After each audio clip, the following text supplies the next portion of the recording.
الحمد لله نحمده ونستعينه ونستغفره ونؤمن به ونتوكل عليه ونعوذ بالله من شرور أنفسنا ومن سيئات أعمالنا من يهده الله فلا مضل له ومن يضلله فلا هادي له أشهد أن لا إله إلا الله وحده لا شريك له وأشهد أن محمدا عبده ورسوله أما بعد أعوذ بالله من الشيطان الرجيم بسم الله الرحمن الرحيم ولقد يسرنا القرآن للذكر فهل من مدكر وقال رسول الله صلى الله عليه وآله وسلم إن الله يرفع بهذا الكتاب أقواما ويضع به آخرين أو كما قال عليه الصلاة والسلام وقال الله تعالى في شان حبيبه إن الله وملائكته يصلون على النبي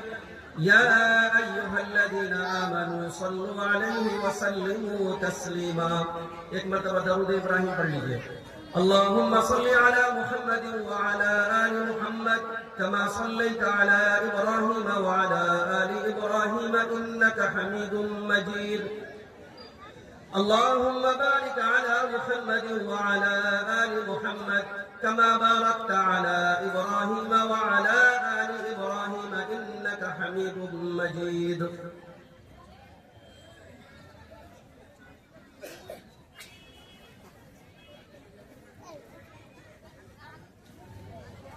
دنیا نے دین کو بھلا رکھا ہے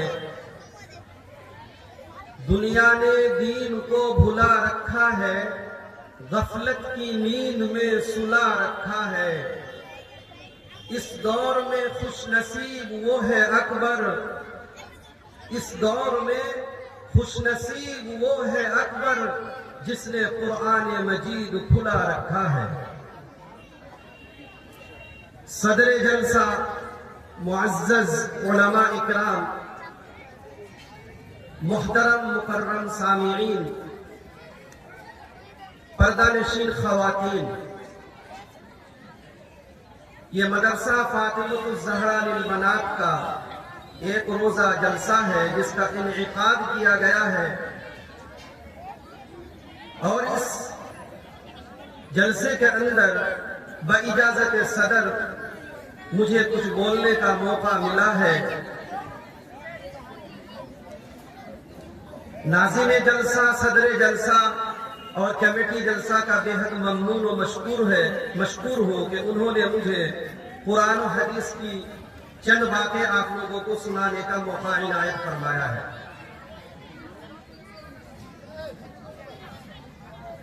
معزز حضرات دنیا کے اندر بے شمار کتابیں ہیں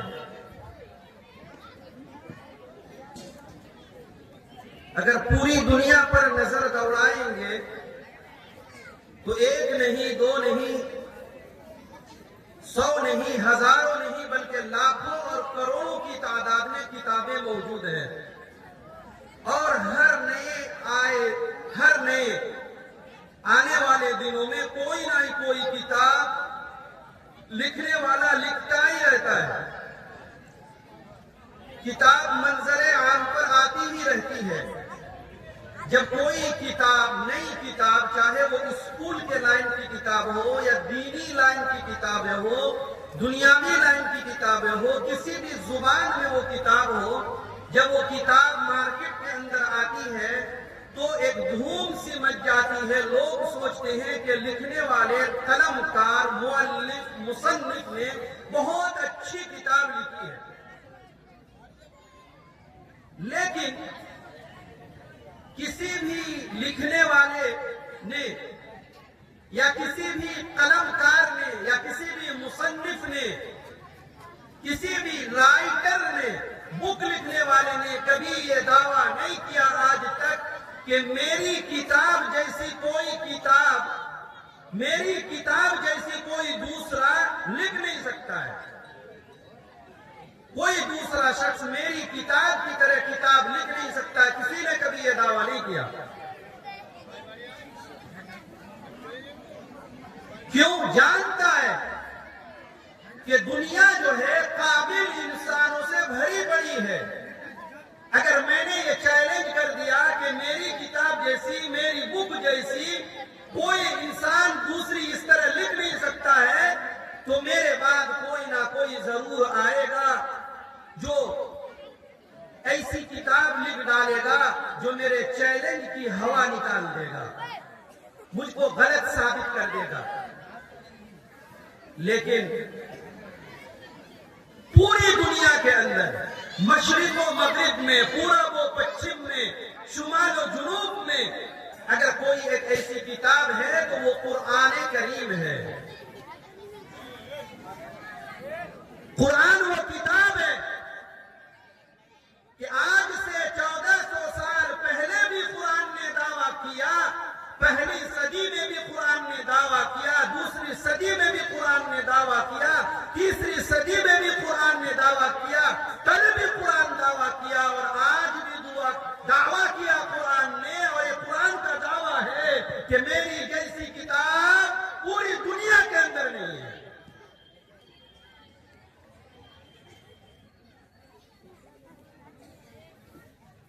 قرآن کو نازل کرنے والا اللہ ہے.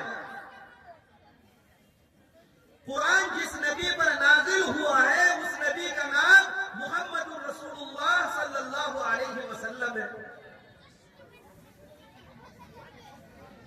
قرآن جس شہر پر اور جس ملک پر نازل ہوا اس کا نام عرب ہے. جس شہر پر نازل ہوا مکہ اور مدینہ ہے. جس ذات کی طرف سے قرآن نازل ہوا وہ رب العالمین ہے. جس ذات پر قرآن نازل ہوا وہ رحمت للعالمین ہے. اور جس فرشتے کے ذریعے سے قرآن دنیا میں آیا وہ روح الامین ہے. لانے و بھیجنے والا رب العالمین ہے. جس پر بھیجی گئی ہے یہ کتاب وہ رحمت للعالمین ہے. اور لانے والے فرشتے کا نام روح الامین ہے، جبریل علیہ السلام. اور جس شہر میں نازل ہوا وہ ھذا البلد الامین ہے. تو قرآن کا نازل کرنے والا اللہ ہے. قرآن کا لانے والا حضرت جبریل ہے.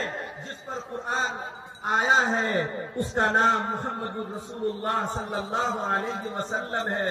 اس لیے جو ہے رب العالمین نے چیلنج کیا کہ دیکھو قرآن ہم نے نازل کیا ہے.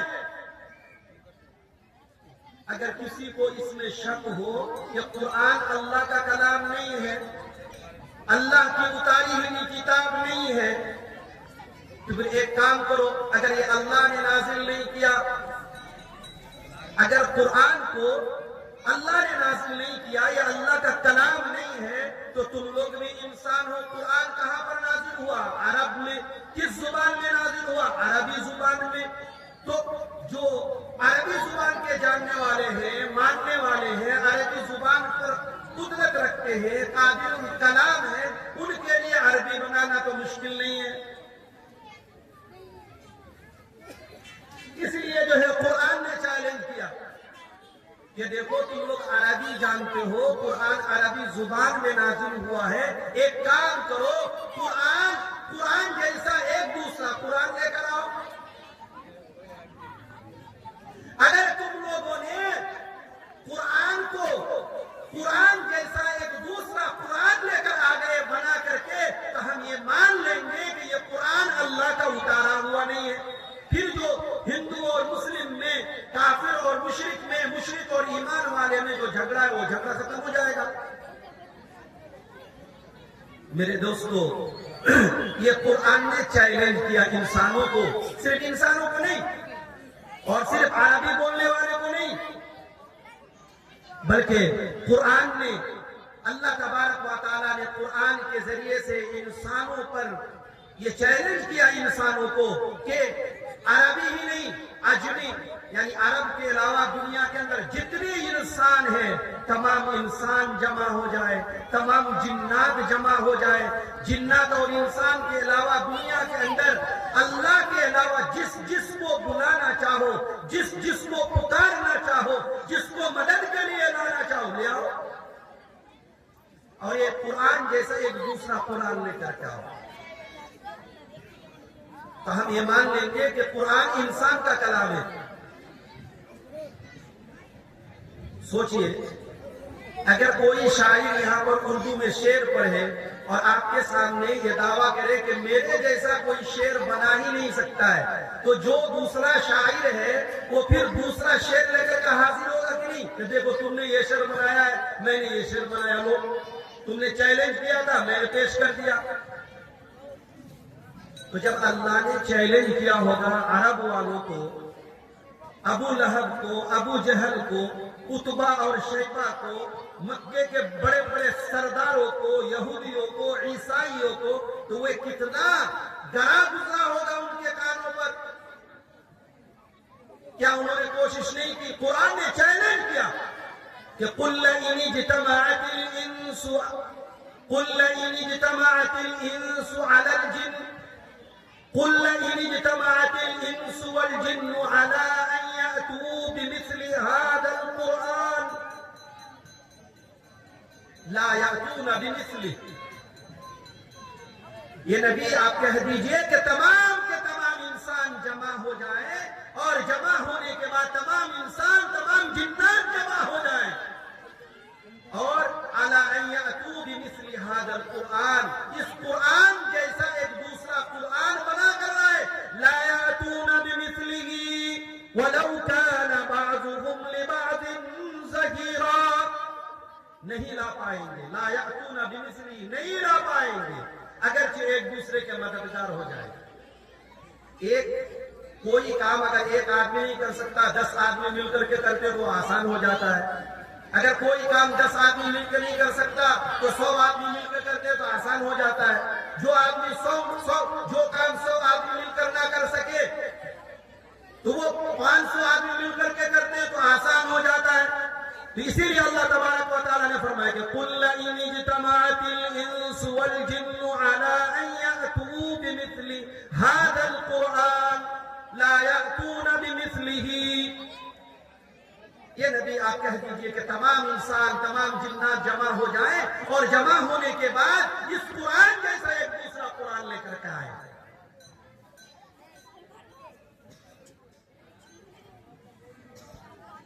اس قرآن جیسا دوسرا قرآن لے کر کے آئیں، لا یاتون بمثلہ، لیکن وہ اس جیسا قرآن بنا کر لا نہیں سکتے، ولو کان بعضهم لبعض ظہیرا، اگرچہ ایک دوسرے کے مددگار بن جائیں۔ جب اللہ تبارک و تعالیٰ نے یہ چیلنج کیا، ابو جہل خاموش، ابو لہب خاموش، اتبا خاموش، شیبہ خاموش، پورا عرب خاموش، عجم خاموش، یہودی خاموش، عیسائی خاموش، کسی کی طرف سے کوئی جواب نہیں بن پا رہا۔ ان کا کہنا تھا کہ یہ قرآن اللہ کا کلام نہیں ہے۔ اللہ نے چیلنج کر دیا کہ قرآن اللہ کا اتارا ہوا کلام ہے۔ پورا قرآن نہیں لا سکتے ہو؟ پورے قرآن میں کتنے پارے ہیں جی؟ 30 پارے۔ سورہ کتنے ہیں؟ 114۔ اللہ تبارک و تعالیٰ نے فرمایا، اے عرب کے لوگوں، اے قریش، اے قریشیوں، یہ عرب کے رہنے والے باشندوں، اگر تم پورا قرآن نہیں لا سکتے ہو تو سنو، قرآن کی 10 سورتیں بنا کر کے لے کے آؤ۔ قرآن کے اندر 114 سورتیں ہیں، چلو 114 سورتیں بنا کر نہیں لا سکتے ہو تو چلو 10 سورتیں ہی بنا کر کے لے کر کے آ جاؤ۔ یعنی علم ترا سے لے کر قل اعوذ برب الناس تک چلو 10 سورتیں ہی بنا کر کے لے کے آ جاؤ۔ اللہ نے 12ویں پارے میں سورہ ہود کے اندر بیان فرمایا، ام یقولون افترا قل فاتوا بعشر سور مثلہ مفتریات۔ یہ لوگ کہتے ہیں کہ محمد صلی اللہ علیہ وسلم نے قرآن گھڑ کر لایا ہے، گھڑ کر لایا ہے، خود سے بنا کر لے کے آیا ہے۔ اللہ نے کہا قل فاتوا بعشر سور مثلہ، ایک کام کرو، تم تم لوگ بھی عربی جاننے والے ہو, تمہیں بھی عربی کلام پر قدرت حاصل ہے, بڑے بڑے شعراء ہو, ادبا ہو, فصحا ہو, بلغا ہو, ایک کام کرو, چلو قرآن جیسی 10 سورتیں بنا کر کے لے کر کے آ جاؤ. قربان جائیے, رب ذوالجلال نے, رب کائنات نے جب یہ چیلنج کیا کہ قل فاتوا بعشر سور مثلہ مفتریات, چلو 10 سورتیں بنا کر لے کر کے آ جاؤ. وَادْعُوا مَنِ اسْتَطَعْتُم مِّن دُونِ اللَّهِ, اللہ کے علاوہ جن کو پکارنا چاہو, جن کو مدد کے لیے بلانا چاہو بلا لو, جنوں کو بلا لو, انسانوں کو بلا لو, عربوں کو بلا لو, عجم کو بلا لو, شعراءوں کو بلا لو, ادبا کو بلا لو, فصحاء کو بلا لو, بلغا کو بلا لو, دنیا کے تمام دانشوروں کو بلا لو, لیکن قرآن جیسی 10 سورتیں بنا کر کے لے آؤ. یا ابو جہل تمہیں بھی چیلنج, یا ابو جہل کے ماننے والے تمہیں بھی چیلنج, پہلی صدی کے لوگوں کو بھی چیلنج, دوسری صدی کے لوگوں کو بھی کھلم کھلا چیلنج. آج تک یہ قرآن کہہ رہا ہے کہ چلو پورا قرآن بنا کر نہیں لا سکتے ہو تو 10 سورتیں بنا کر کے لے کے آ جاؤ. عرب خاموش, عجم خاموش, ساری کی ساری دنیا خاموش, سارے مخلوق خاموش, کسی کی طرف سے یہ جواب نہ بن پڑا کہ چلو 10 سورتیں بھی بنا کر پیش کر دو. اللہ نے کہا وَادْعُوا مَنِ اسْتَطَعْتُم مِّن دُونِ اللَّهِ إِن كُنتُمْ صَادِقِينَ فَإِن لَّمْ يَسْتَجِيبُوا لَكُمْ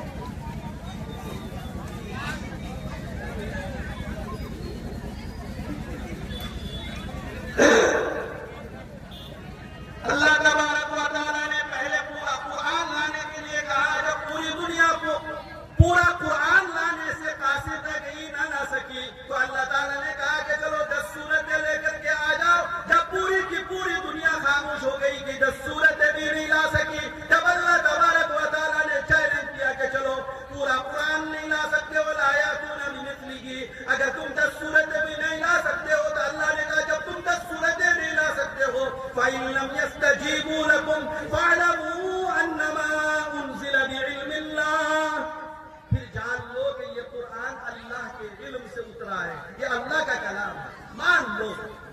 لیکن نہیں مانا. تب اللہ تبارک و تعالیٰ نے فرمایا کہ چلو 114 سورتیں بنا کر نہیں لا سکتے, قرآن کی چھوٹی سی چھوٹی سورتیں 10 سورتیں بنا کر نہیں لا سکتے, 10 سورتیں بنا کر نہیں لا سکتے, تو چلو قرآن کی سب سے چھوٹی سورت بنا کر کے لے کے آ جاؤ. قرآن کی سب سے چھوٹی سورت کون سی ہے؟ ارے بولیے نا, قرآن کی سب سے چھوٹی سورت کون سی ہے؟ سورہ کوثر. یہ قرآن کی سب سے چھوٹی سورت ہے, سورہ کوثر. اللہ تبارک و تعالیٰ نے کہا کہ چلو 114 سورتیں بنا کر نہیں لا سکتے, 10 سورتیں بنا کر نہیں لا سکتے, تو قرآن کی سب سے چھوٹی سورت جو 3 آیتوں کی سورت ہے, جس کا نام سورۃ الکوثر ہے, اِنَّا أَعْطَيْنَاكَ الْكَوْثَرَ فَصَلِّ لِرَبِّكَ وَانْحَرْ إِنَّ شَانِئَكَ هُوَ الْأَبْتَرُ. چلو یہ 3 آیت کی جیسی سورت بنا کر کے لے کے آ جاؤ. وَإِن كُنتُمْ فِي رَيْبٍ مِّمَّا نَزَّلْنَا عَلَىٰ عَبْدِنَا فَأْتُوا بِسُورَةٍ مِّن مِّثْلِهِ وَادْعُوا شُهَدَاءَكُم مِّن دُونِ اللَّهِ إِن كُنتُمْ صَادِقِينَ. اللہ تعالیٰ نے فرما دیا کہ چلو پورا قرآن نہیں لا سکتے, 10 سورتیں بنا کر نہیں لا سکتے, تو چلو ایک چھوٹی سی سورت بنا کر کے لے کے آ جاؤ. تاریخ کی کتابوں میں لکھا ہے کہ جناب محمد الرسول اللہ صلی اللہ علیہ وسلم نے اس چھوٹی سی سورت کو ایک کاغذ میں لکھوا کر یا چمڑے میں لکھوا کر بیت اللہ کے دروازے پر لٹکا دیا گیا.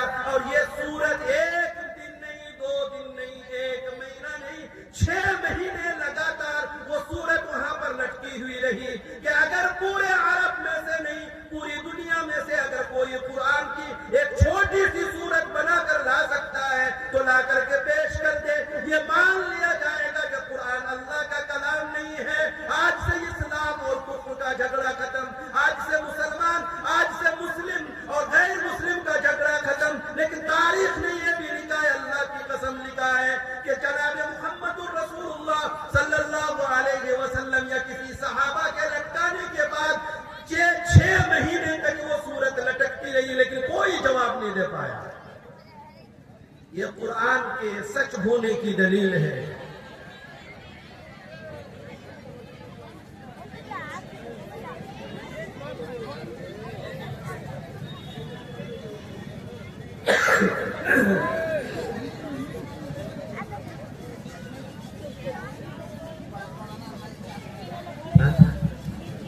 یہ قرآن کے سچا ہونے کی دلیل ہے. یہ قرآن کی صداقت کی دلیل ہے. قرآن کی حقانیت کی دلیل ہے کہ قرآن نے پہلی صدی میں بھی چیلنج کیا کہ میں اللہ کا کلام ہوں. میرے جیسے پوری دنیا میں کوئی کلام نہیں, میرے جیسا کوئی کلام نہیں بنا سکتا ہے. پہلی صدی میں بھی قرآن نے یہ دعویٰ کیا, دوسری صدی میں بھی قرآن نے یہ دعویٰ کیا. آج بھی قرآن پوری دنیا والوں کو یہ چیلنج کر رہا ہے کہ اگر تم لوگ مجھے اللہ کی کتاب نہیں مانتے ہو تو یاد رکھو قرآن کی سب سے جو چھوٹی سورت ہے, اس چھوٹی جیسی سورت بھی بنا کر پیش کر دو. لیکن آج تک یہ چیلنج جو ہے کوئی ایکسپٹ نہیں کر سکا, کوئی قبول نہیں کر سکا. کیوں؟ اس لیے کہ یہ رب العالمین کا کلام ہے, یہ رحمت للعالمین پر اترا وہ کلام ہے, یہ روح الامین کے ذریعے دنیا میں آیا ہے وہ کلام ہے. یہ وہ کلام ہے جس کو دیکھو تو ثواب ہے, جس کو چومو تو ثواب ہے, جس کو پڑھو تو ثواب ہے. یہ وہ کلام ہے کہ جب یہ کلام دنیا پر آیا تو دنیا سے ظلم کا خاتمہ ہو گیا. جب یہ کلام دنیا میں آیا تو سب سے پہلے انسانوں کو اپنے رب سے بات کرنے کا موقع میسر آیا. یہ وہ کلام ہے جو ایک عام انسان کو اپنے رب العالمین سے بات کرنے کا سلیقہ اور ادب سکھاتا ہے. یہ وہ قرآن ہے جو انسان کو اللہ کی ذات کے بارے میں, رسول کی ذات کے بارے میں, والدین کی خدمت کے بارے میں بتلاتا ہے. میرے دوستوں, میرے عزیزوں, کیوں؟ چونکہ جس ذات نے اس کلام کو اتارا ہے وہ عرب کو بھی جانتا ہے, عجم کو بھی جانتا ہے, جنوں کو بھی جانتا ہے, انسانوں کو بھی جانتا ہے, آج کو بھی جانتا ہے, کل کو بھی جانتا ہے, مجھے بھی جانتا ہے, تجھے بھی جانتا ہے, تمام مخلوقات کو جانتا ہے. اس لیے وہ رب جانتا ہے کہ میرے چیلنج کو کوئی قبول نہیں کر سکتا. یہ میرا اتارا ہوا کلام ہے. تو کلام یہ اللہ کا اتارا ہوا کلام ہے. فصاحت میں بے مثال, بلاغت میں بے مثال, نام بھی اس کا بے مثال, جامعیت میں بے مثال, حفاظت میں بے مثال, اثر آفرینی میں بے مثال.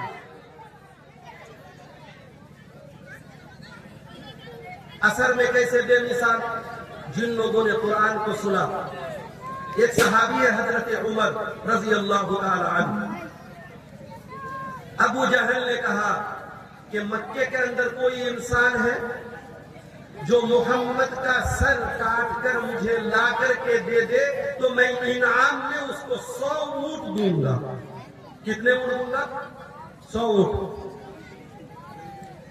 ابو جہل نے اعلان کیا کہ مکے کے اندر کوئی ہے یہ جو محمد صلی اللہ علیہ وسلم اللہ کا نیا دین لے کر آئے ہیں, لوگوں کو ہمارے بتوں کی پرستش سے, عبادت سے روکتے ہیں, ان کی پوجا پاٹ سے روکتے ہیں. تو کوئی محمد کا سر کاٹ کر مجھے لا کر دے سکتا ہے, 100 اونٹ دوں گا. خطاب کے بیٹے حضرت عمر رضی اللہ عنہ کھڑے ہو گئے اور فرمایا, یہ ابو جہل تو اپنے وعدے سے پھرے گا تو نہیں, مکرے گا تو نہیں. ابو جہل نے کہا میں زبان کا پکا ہوں, اگر تم محمد کا سر کاٹ کر لا کر دے سکتے ہو تو پھر یاد رکھو میں تمہارے قدموں میں 100 اونٹ ڈال دوں گا.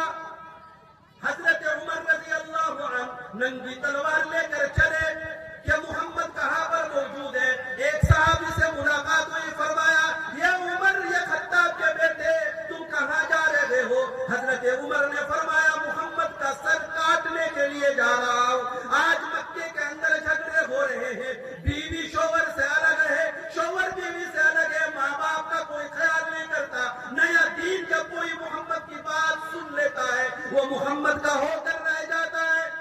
اس لیے جھگڑا ختم کرنے کے لیے جا رہا ہوں. اس صحابی نے کہا یہ عمر, تم کو معلوم ہے کہ تمہاری بہن اور تمہارا بہنوئی ایمان میں داخل ہو گیا ہے؟ حضرت عمر کو اور غصہ آیا اور محمد صلی اللہ علیہ وسلم کے پاس نہیں جا کر اپنے بہن اور بہنوئی کے گھر چلے. ان کے بہن اور بہنوئی جو ہے قرآن کی تلاوت کر رہے تھے. گھر کا دروازہ بند تھا. زور سے دروازہ کھٹکھٹایا. بہن کو معلوم ہو گیا کہ میرا بھائی عمر آ چکا ہے. ہماری اطلاع مل چکی ہے کہ ہم مسلمان ہو چکے ہیں. دروازے پر زور سے دستک دیا. جب دروازہ کھولا گیا اپنے بہنوئی کو مارنا شروع کر دیا. اپنے بہنوئی کو اتنا مارا کہ لہو لہان کر دیا. بیچ میں بہن اپنے شوہر کو بچانے کے لیے آ گئی تو حضرت عمر رضی اللہ عنہ نے اپنی بہن کو بھی بے تحاشا مارا. بہن کے دانتوں سے اور منہ کے اندر سے خون بہنے لگا. حضرت عمر کی بہن نے کہا کہ اے میرے بھائی یہ خطاب کے بیٹے, تو جس باپ کا بیٹا میں بھی اس باپ کی بیٹی. اگر تو ایمان قبول نہیں کرتا, اگر تو قرآن پر ایمان نہیں لاتا, اگر تو قرآن کو اللہ کا کلام نہیں مانتا, اگر محمد کو اللہ کا سچا رسول نہیں مانتا, تو اگر تو نہیں مانتا تو مجھے کوئی فرق نہیں پڑتا. لیکن میں مانتی ہوں تمہیں جتنا مارنا ہے مار لو, تمہیں جتنی پٹائی کرنی ہے پٹائی کر لو, لیکن ہم اس قرآن کے منکر نہیں ہو سکتے. ہم قرآن پر ایمان لا چکے ہیں. محمد صلی اللہ علیہ وسلم کو اللہ کا سچا رسول مان چکے ہیں. جب حضرت عمر نے اپنی بہن سے یہ بات سنا ان کو تھوڑا رحم آ گیا اور کہا کہ تم کیا پڑھ رہے تھے, ہمیں ذرا دکھلاؤ.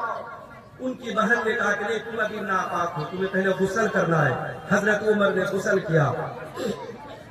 غسل کرنے کے بعد جو ہے جب قرآن کو پڑھنا شروع کیا, کتابوں میں لکھا ہے کہ حضرت عمر رضی اللہ عنہ سورہ طٰہٰ کی تلاوت شروع کر دیے. فرمایا کہ طٰہٰ مَا أَنزَلْنَا عَلَيْكَ الْقُرْآنَ لِتَشْقَىٰ.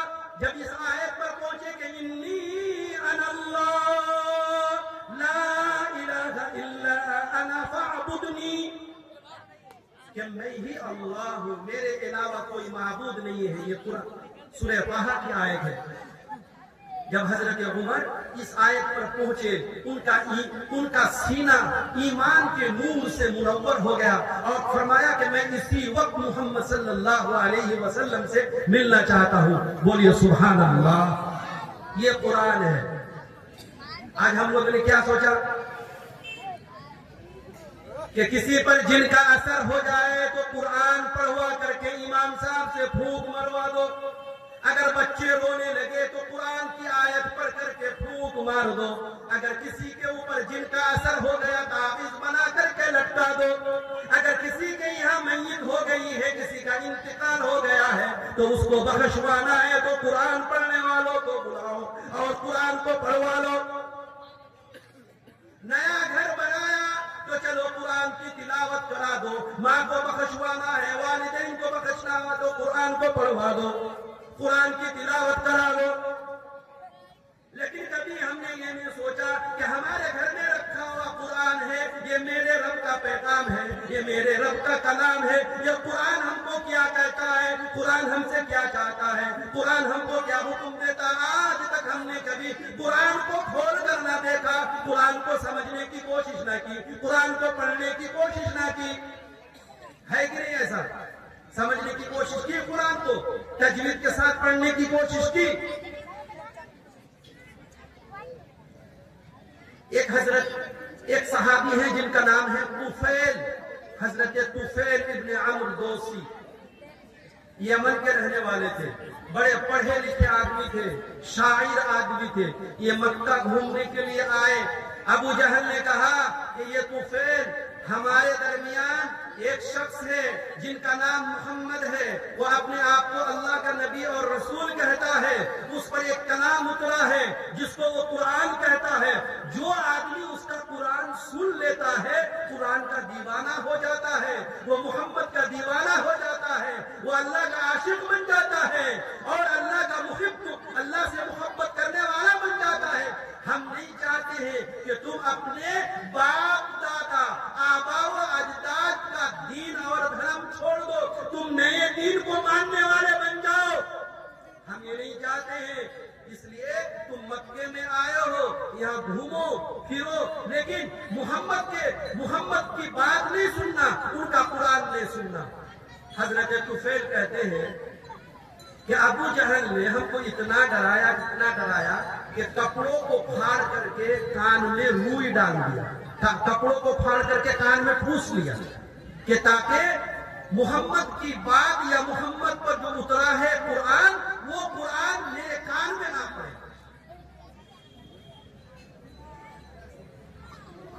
طفیل ابن عمرو دوسی خود کہتے ہیں کہ مکے والوں نے مجھے بہت ڈرایا، میں نے کپڑوں کو پھاڑ کر اپنے کان میں ڈال لیا کہ مجھے قرآن کی تلاوت نہیں سننی ہے، محمد کی بات نہیں سننی ہے، محمد کا کلام نہیں سننا ہے، محمد صلی اللہ علیہ وسلم پر جو اترا قرآن ہے وہ نہیں سننا ہے۔ فجر کا وقت ہے، طفیل ضرورت کے لیے نکلے ہیں، محمد الرسول اللہ صلی اللہ علیہ وسلم بیت اللہ کے سائے میں قرآن کی تلاوت کرتے ہیں۔ کتنے بھی کان میں کپڑا ٹھوس لو پھر بھی کچھ نہ کچھ آواز تو جائے گی کہ نہیں جائے گی جی؟ بے شک جائے گی نا۔ طفیل کے کان میں قرآن کی ایک آیت چلی گئی، پڑھا لکھا آدمی تھا، سمجھدار آدمی تھا، شاعر تھا، ادیب تھا، اس نے سوچا کہ میں بھی تو پڑھا لکھا آدمی ہوں، میں شاعر ہوں، اگر محمد کا کلام غلط ہوگا تو ہم نہیں مانیں گے، لیکن سننے میں کیا حرج ہے، چلو سن لیتے ہیں۔ محمد صلی اللہ علیہ وسلم کی نماز ختم ہو گئی، محمد صلی اللہ علیہ وسلم اپنے گھر کو جانے لگے، طفیل ابن عمرو دوسی پیچھے پیچھے ہو لیے اور چلنے لگے۔ جب اللہ کے رسول اپنے گھر میں تشریف لے گئے، طفیل کہا میں یمن کا رہنے والا ہوں، میں یہاں پر گھومنے کے لیے آیا ہوں، میں آپ کا کلام سننا چاہتا ہوں۔ اللہ کے پیارے رسول جناب محمد الرسول اللہ صلی اللہ علیہ وسلم نے جس سورت کی سب سے پہلے تلاوت کی وہ سورت ہے قل هو اللہ احد اللہ الصمد لم یلد ولم یولد ولم یکن له کفوا احد، پھر اس کے بعد قل اعوذ برب الفلق، اس کے بعد پھر قل اعوذ برب الناس۔